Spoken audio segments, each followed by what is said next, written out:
नमस्कार सबैजनालाई, जय घन्टी हजुर। मेरो नाम रिमा विश्वकर्मा हो। मेरो जन्म बर्दियाको गुलरियामा भएको हो। म कोही नेताको छोरी पनि होइन, म कोही व्यापारीको छोरी पनि होइन, म सामान्य नेपाली नागरिकको छोरी हुँ। व्यक्तिगत जीवनमा के उतार चढाव भोगे, ती सबै प्रतिकूलतालाई पार लगाएर मैले कलाकारितामा आफूलाई पेसागत रूपमा स्थापित गरेको हुँ र एउटा कलाकारको रूपमा यहाँहरूले आजसम्म दिनुभएको माया र आशीर्वादलाई सिरोपर गरेर आज म कलाकारिताको दायराभन्दा फराकिलो क्षेत्रमा अगाडि बढेको छु। कलाकारिता एउटा यस्तो पेशा जहाँ सबैको माया पाइन्छ र राजनीति अर्को यस्तो क्षेत्र जहाँ सुरुवात नै आलोचनाबाट हुन्छ। मैले अघि नै भने मेरो व्यक्तिगत सहजता भन्दा बाहिर निस्किएर म अप्ठ्यारो बाटो नै हिँड्छु भएर आएको हुँ। अहिले देश दौडामा हिँड्दै गर्दाखेरि सामाजिक सञ्जालमा फेक आइडीका नकाबधारीहरूले मेरो आजको यो भिडियोको पनि कुनै टुक्रा तोडमोड गरेर अर्को भाइरल क्लिप निकाल्छन्। मलाई त्यो म निश्चिन्त छु त्यो विषयमा। तर त्यति नै चिजले मलाई हतोत्साहित गर्नेवाला चाहिँ छैन, किनभने यो पटक म ठुलो सङ्कल्प लिएर आएको छु। यो पटक मेरो लडाई मेरो व्यक्तिगत सुख सुविधाको लागि नभएर मलाई आजका दिनसम्म माया गर्नुहुने, मलाई आशीर्वाद दिनुहुने सम्पूर्ण नेपाली दाजुभाइ दिदी बहिनीको लागि लड्न आएको छु म। त्यो पनि एउटा यस्तो परिस्थितिमा तपाईहरू हामी सबैका अगाडि हाम्रा भाइ बहिनीहरू ढले गोली लागेर, देशका न्यायिक संरचनाहरू ढले, देशै 2 दिनको अन्तरालमा देशै सिद्धियो, अस्तित्व नै मेटियो जस्तो बन्यो। यस्तो संवेदनशील समयमा हामी आँट गरेर अप्ठ्यारो परिस्थितिलाई पार लगाएर जस्तो सुकै युद्ध र लडाई पनि लड्छौँ भनेर अगाडि बढेका हौँ।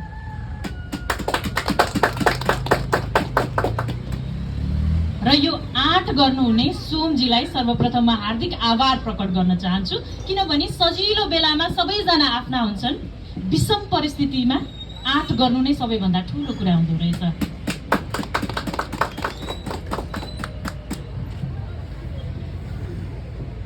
यहाँहरूको जिम्मेवारी लिएर जनप्रतिनिधित्व गर्छु भनेर राजनीतिमा प्रवेश गरिसकेपछि मैले आभास गरेँ, आजका दिनसम्म यो देशमा भएको राजनीतिक अभ्यास हामीलाई विभाजित गर्ने, डरै डरमा राख्ने, भ्रष्टाचार सिकाउने, आफू मात्रै बलियो हुने, हामीलाई सधैँ निरीह बनाइरहने त्यो खालको अभ्यासमा हामी बाँचिरहेका रहेछौँ।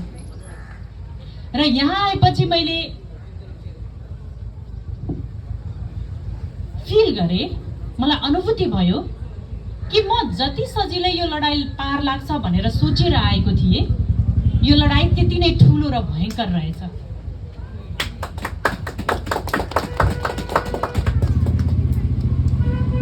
जिम्मेवारी लिन्छु भन्दा अगाडिसम्म मलाई म केवल नेपाली हुँ जस्तो मात्रै लाग्थ्यो कि, तर अब जिम्मेवारी लिने अग्रपङ्क्तिमा उभिसकेपछि तपाईँ महिला कोटाबाट हो, तपाईँ दलित हो, तपाईँ यो क्षेत्रबाट हो, तपाईँ यो वर्गको हो, विभाजन त्यहीबाट नै सुरु हुँदो रहेछ। नीति नियम के बनेको छ त्यो भन्दा महत्त्वपूर्ण कुरा हो त्यसलाई व्यवहारमा कसरी उतारिएको छ। देशको कानुनले, संविधानले तपाईँ हामी सबैलाई सुरक्षित बनाउने अठोट लिएको छ। तर साँच्चै भन्ने हो भने भाद्र 23 र 24 का दिन सबैभन्दा असुरक्षित नै हामी थियौँ। र अहिलेको लागि कसैले आएर हामीलाई तिमी ढुक्क हो है, तिमी सुरक्षित छौ मात्र भनिदिँदा पनि हामीलाई एकदम त्यो मान्छेको भरोसा लाग्ला जस्तो अवस्था छ। विकास, राजनीतिक सुदृढीकरण, राजनीतिक संस्कारलाई कसरी सुधार्ने त्यो त पछिको कुरा हो। त्यो भन्दा अगाडिको जिम्मेवारी चाहिँ जुन परिवर्तनको हामीले कुरा गरिरहेका छौँ नि, भित्रभित्र घरभित्र कोठाभित्र हामी 4-5 जना बसेर चाहिँ परिवर्तनको कुरा गर्छौँ, तर साँच्चै नै जब परिवर्तनलाई व्यवहारिक रूपमा ब्यालेट मार्फत मतदान गर्नुपर्ने बेला आउँछ, त्यति बेला चाहिँ त्यो परिवर्तन हामीले व्यवहारिक रूपमा चाहेको हो कि होइन पुष्टि हुन्छ। अगुवा कसलाई मान्ने, कसलाई आफ्नो नेता मान्ने भन्ने निर्णय तपाईको हो। आजका दिनसम्म तपाईले जसलाई आफ्नो नेतृत्व गर्ने अधिकार दिएर पठाउनु भएको छ, उहाँहरूको जीवन, उहाँहरू राजनीतिमा प्रवेश गर्दाखेरि सुरुवाती चरणमा कस्तो थियो र आज कस्तो भयो। घरभित्रै पैसाको थुप्रो लगाउने, देशको कानुनलाई टेर्दिन भन्ने, अनि नियम कानुन जति सबै हामीलाई मात्रै लगाउने। यो राजनीतिमा प्रतिपक्ष पार्टीको खेला कस्तो हुँदो रहेछ भने उहाँहरू आफू चाहिँ घरभित्र लुक्नु भएको छ हैन। अनि सामाजिक सञ्जालमा हामीलाई पुरा सबैभन्दा देशद्रोही, आतंककारी, खराब मान्छे उही नै हो जस्तो बनाइराख्नु भएको छ। तर जनताको घर दैलोमा त खासमा हामी पुगिरहेका छौँ, खादा त हामीले ओडिरहेका छौँ जनताको। अनि भित्र बसेर सामाजिक सञ्जाल मार्फत यो मान्छे खत्तम, उसले केही गर्नै सक्दैन, उसले राजनीति जानेकै छैन होला। तपाईहरू जस्तै 30-35 वर्षदेखि हामीले राजनीतिक अभ्यास गरेका छैन होला, तर हाम्रो नियत सफा छ। हेर्नुस्, तपाईँ हामीले भोगेको दुःख एउटै नै हो, अप्ठ्यारा एउटै नै हो। ती अप्ठ्याराहरूलाई पार लगाउनका लागि अब हामीले सधैँ जसले गर्छ भनेर विश्वास गरेका थियौँ, उहाँहरूलाई अब आराम गर्न दिने समय आएको छ। राजनीतिक औचित्य सिद्धिएकाहरूलाई हामीलाई चाहिँ यो आतंककारी हो कि देशद्रोही हो कि भनिरहँदाखेरि त्यो नियम कानुन उहाँहरूलाई लागू हुन्छ कि हुँदैन त्यो प्रश्न गर्नुपर्ने बेला आएको छ।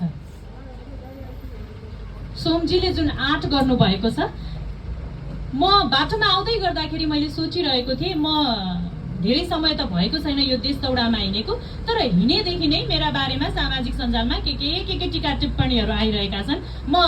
त्यसले मलाई त फरक परेको छैन, तर मैले सोचिरहेको थिएँ यो देशमा हामी राजनीतिमा आउनुभन्दा अगाडि, हामीले जिम्मेवारी लिन्छु भन्नुभन्दा अगाडि कतिजना नेता भए, कतिजना प्रधानमन्त्री भए, कतिजना सांसद भए, तर कतिजना व्यक्ति स्याङ्जाको अर्जुन चौपारी पुग्नु भएको छ होला, हाम्रा कतिजना नेता यहाँ आइपुग्नु भएको छ होला हैन। र हामी, म त खास यो पटक समानुपातिक लिस्टमा छु, म नआउँदा पनि हुन्थ्यो नि त।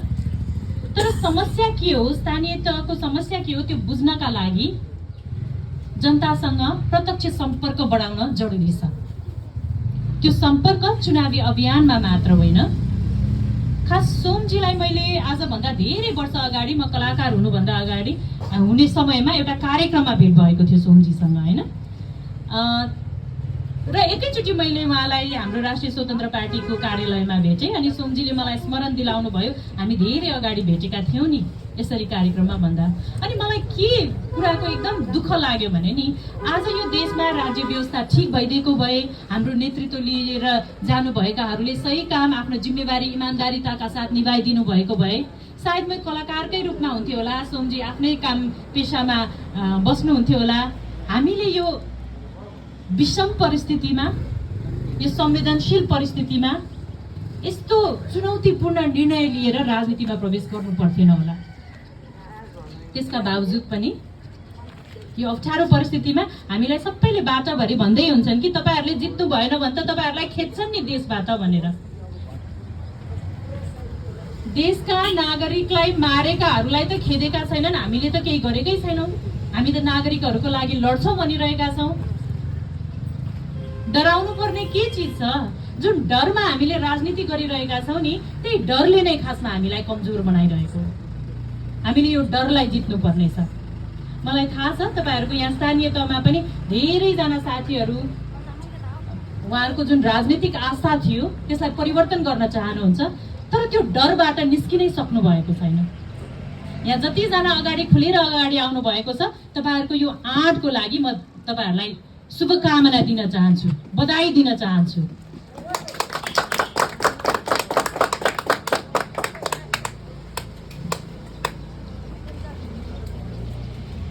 सबैको जीवन कालखण्डमा एउटा यस्तो समय आउँछ जहाँ चाहिँ तपाईलाई मैले भोग्नु पर्ने चिज, मैले देख्नु पर्ने चिज, मैले सिक्नु पर्ने चिज यही त रहेछ नि। अब यही चिज दोहोरिने रहेछ। एउटा कालखण्डमा पुगेपछि चाहिँ सबैलाई सेवा भावले ओतप्रोत बनाउँदो रहेछ कि अब मैले समाजको लागि के गर्न सक्छु, अब मैले हाम्रा मान्छेहरूका लागि के गर्न सक्छु? त्यही भावनाले निर्देशित भइरहँदाखेरि देशमा एउटा यस्तो नरसंहार मचियो। तपाईहरूलाई जस्तै डर हामीलाई पनि लागेको हो। हामी त झन् राजधानीमै केन्द्रित भएका थियौँ। त्यो दिन त्यो गोली तपाईँ हामी मध्ये जो कोहीलाई पनि लाग्न सक्थ्यो, सिवाय नेताहरूलाई। उहाँहरूले त आफ्नो भाग्ने व्यवस्था गर्नुभएको रहेछ। लड्ने बेलामा र मर्ने बेलामा त सधैँ जनताकै छोराछोरी अगाडि हुँदो रहेछ नि त। यो पटक हामी कुनै रहरले राजनीतिमा आएका होइनौँ है। कसैले अघि सर्न आँट नगरिरहेको बेलामा तपाईँको क्षेत्रबाट यस्तो संवेदनशील चुनौतीपूर्ण समयमा सोमजीले आँट गर्नुभएको छ। अब हामी पहिलाकै जस्तै जीवन बाँच्न चाहन्छौँ, भ्रष्टाचारलाई निरन्तरता दिन चाहन्छौँ, गुटबन्दीलाई निरन्तरता दिन चाहन्छौँ। हामी सधैँ कमजोर भएर बाँचिरहने हो कि सोमजी जस्ता व्यक्तिहरूलाई अब अवसर र मौका दिने हो? 30, 35 वर्ष पनि कसैले राज गर्छ भनेको? तपाईलाई जनताको सेवा गर्न मन छ भने अब समाज सेवा गर्नुस् न। नयाँ विचार आउनु पर्दैन? हाम्रा समस्याहरूको नयाँ सल्युसनहरू, समाधानहरू निस्किनु पर्दैन? र आजका दिनमा सबैभन्दा बढी प्रहार राष्ट्रिय स्वतन्त्र पार्टीलाई किन भइरहेको छ भने देशमा स्थापित जति पनि दल थियो र नेताहरू हुनुहुन्थ्यो, अब उहाँहरूलाई के लागिरहेको छ भने उहाँहरूलाई आफ्नो कम्पिटिटर, प्रतिस्पर्धी नै राष्ट्रिय स्वतन्त्र पार्टी हो, यसले सखापै पार्ने भयो, हाम्रो राजनीतिक औचित्य नै मेटाउने भयो जस्तो लागिरहेको छ। त्यसैले हाम्रा विरुद्ध, हाम्रा नेताहरूका विरुद्ध, मेरो विरुद्ध, सोमजीको विरुद्ध अनेकन कथा कहानीहरू यहाँहरूले सुन्नु भइरहेको छ, देख्नु भइरहेको छ। साँच्चै नै उहाँहरूले समाजलाई सही तरिकाले डोर्याउनु भएको थियो, राजनीति इमानदारिताका साथ गर्नुभएको थियो भने त यस्तो चुनावी माहौल छ, जनताको माझमा उभिन सक्नुपर्ने होइन? भित्रभित्र लुकेर त्यो चाहिँ फलाना चाहिँ एकदम बदमास छ, त्यसमा चाहिँ राजनैतिक चेतै छैन, त्यो चाहिँ देशद्रोही हो भनेर बसिरहनु पर्थ्यो र? इमानदार मान्छेहरू त खै त सोमजी त खुलेर तपाईँहरू माझै बसिरहनु भएको छ। म खुलेरै आइरहेको छु तपाईँहरूको बिचमा। जसले बेइमानी गरेको छ, जसले जनताको आशासँग बेइमानी गरेको छ, जसले जनताको सपनासँग बेइमानी गरेको छ, जसले विकास गर्छु भनेर हाम्रो कर र राजस्व हुत्याएको छ, लुकेर बसेका उनीहरू नै हुन्। अहिले हामीसँग एउटा ठुलो जिम्मेवारी आइपुगेको छ। तर जुन उद्देश्यका साथ मैले राजनीतिमा प्रवेश गरेको छु, जिम्मेवारी लिन्छु भनेको छु, त्यो उद्देश्यलाई तपाईँ हामी मिलेर सार्थक रूप दिनुपर्नेछ। ममा राजनीतिक चेत आएदेखि आजसम्म हेर्दाखेरि कुनै पनि नेताले लिएका निर्णयहरूले प्रत्यक्ष रूपमा मेरो जिन्दगीमा केही फरक पारेकै छैन, साँच्चै भन्ने हो भने। उहाँहरूले माथि माथि बसेर के नीति नियम बनाउनुहुन्छ, सबै सुविधा उहाँहरूतिर तान्नुहुन्छ। हामी चाहिँ दिनरात मेहनतै गर्ने, दुखै पाउने, मेहनत गरे मात्रै उँभो लागिने, त्यो उँभो लाग्ने ठाउँ पनि कहाँसम्म भनेर रेखा कोरिएको छ। आज मैले बोलिनँ, मैले आँट गरिनँ, सोमजी अगाडि सर्नु भएन भने भोलि त्यो भाइ बहिनीहरूलाई पनि फेरि यस्तै वितृष्णा हुन्छ राजनीतिसँग।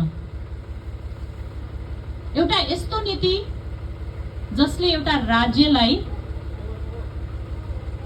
विकसित मात्र बनाउँदैन, अन्तर्राष्ट्रिय जगतमा एउटा राज्यको अस्तित्व कस्तो हुन्छ, औचित्य कस्तो हुन्छ भनेर त्यही राजनीतिमा आधारित भएर कायम हुन्छ। तर आज हाम्रो देशको राजनीति कस्तो अभ्यास भएछ हेर्नु त।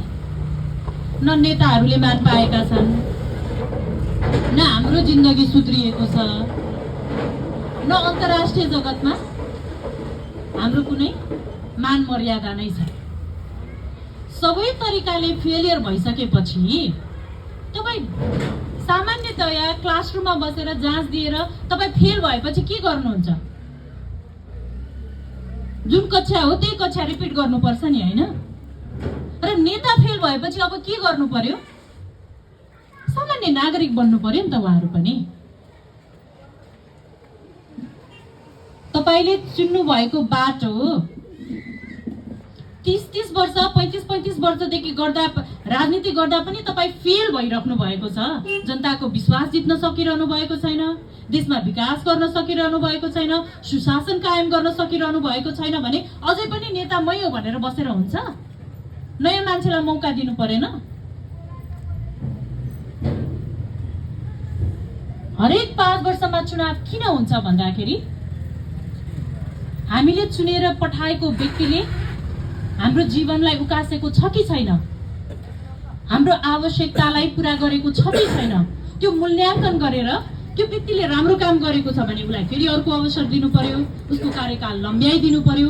त्यो व्यक्तिले काम गरेको छैन भने अर्को व्यक्तिलाई ल्याउनु पर्यो नि त त्यो ठाउँमा, काम गर्ने ठाउँमा। डराएर सधैँ हाम्रो सभापतिले रिसाउनुहुन्छ, हामीलाई टिकट दिनु हुँदैन, हामीलाई सहकर्मी साथीले के भन्लान्, कार्यकर्ताले के भन्लान् भनेर राजनीति डराएर गरेर हुन्छ? यहाँ त तपाईँ र मेरो जिन्दगीको मात्र सवाल होइन नि, समग्र राज्यको सवाल भइरहेछ। नेपाल एउटा देशको रूपमा नेपाललाई कस्तो बनाउने र यो देशका नागरिकहरूलाई कस्तो जीवन स्तर दिने भन्ने निर्णय त खासमा नेताहरूसँग छैन नि, तपाईँ हामीसँग छ नि। हामीले आफ्नो मत प्रयोग गरेर हाम्रो जीवन कस्तो बनाउने र यो देशलाई कतातिर अगाडि बढाउने भन्ने डिसिजन मेकिङ पावर, त्यो निर्णय लिने अधिकार त तपाईँ हामीसँग छ। तर विडम्बना आजका दिनसम्म हामीले जुन निर्णय लियौँ त्यो निर्णयले हामीलाई कुन अवस्थामा पुर्यायो भने कि गोली खाएर मर्न बाध्य गरायो कि मैदानमा उत्रिएर लड्न बाध्य गरायो हामीलाई। र हामी लड्छौँ भनेर आएका छौँ। हामीलाई कुनै पनि आलोचनाले विचलित बनाउनेवाला छैन। तपाईहरूले हामीलाई जति चरित्र हत्या गर्नुहोस्, जति आरोप लगाउनुहोस्, जनताको माझमा उभिएर आँखामा आँखा जुदाएर सिर ठाडो पारेर जनतासँग कुरा गर्ने आँट आज हामीसँग छ, उहाँहरूसँग छैन। र अझै पनि हामी कन्फ्युजनमा बस्यौँ, अन्यलमा बस्यौँ, होइन राम्रो त अब उहाँहरूलाई नै गर्ने हो कि उहाँहरूले नै गर्नुहुन्छ कि भनेर। मौका भनेको व्यक्तिलाई 2 चोटि 3 चोटिसम्म दिएला। 30-35 वर्षसम्म एउटै व्यक्तिलाई मौका दिइरहने पनि हुन्छ। तपाईँलाई एकचोटि कसैले झुक्क्याउँछ भने त्यो तपाईँको कमजोरी हो रे। तपाईँलाई 2 चोटि कसैले झुक्क्याउँछ भने त्यो उसको चलाखी हो रे। र 3 चोटि तपाईँलाई झुक्क्याउँछ भने तपाईँ मूर्ख नै हो रे कि। हामी त यत्रो वर्षदेखि झुक्किरहेका छौँ, हेर्नुहोस् त। अब गर्छन् कि भनेर बसिरहेका छौँ र आशै आशमा आधी जिन्दगी गइसक्यो। तपाईहरूले बेलैमा विचार गरेर आफ्नो मत परिवर्तन गरिदिनु भएको भए आज सोमजी र म यहाँ अगाडि उभिनु पर्थेन होला। म कलाकार बनेर आफ्नो जिन्दगी आनन्दले बिताइरहेको हुन्थेँ। सोमजी आज यहाँ गाली खान आउनु पर्थेन, यो मलाई भोट गर्लान् कि नगर्लान् यो चिन्तामा बाँच्नु पर्थेन। पुरानाले गरेनन्, सकेनन्, अब हामीलाई मौका दिनुहोस् मात्र त भनिरहेका छौँ। हामीले काम गर्ने अवसरै नपाए कसरी काम गरेर देखाउने? भोलि काम गरेनौँ भने त्यसको मूल्याङ्कन गर्ने अधिकार पनि त तपाईँहरूसँगै छ त। नगरेकाहरूलाई त अब विस्थापित गर्नु पर्यो नि।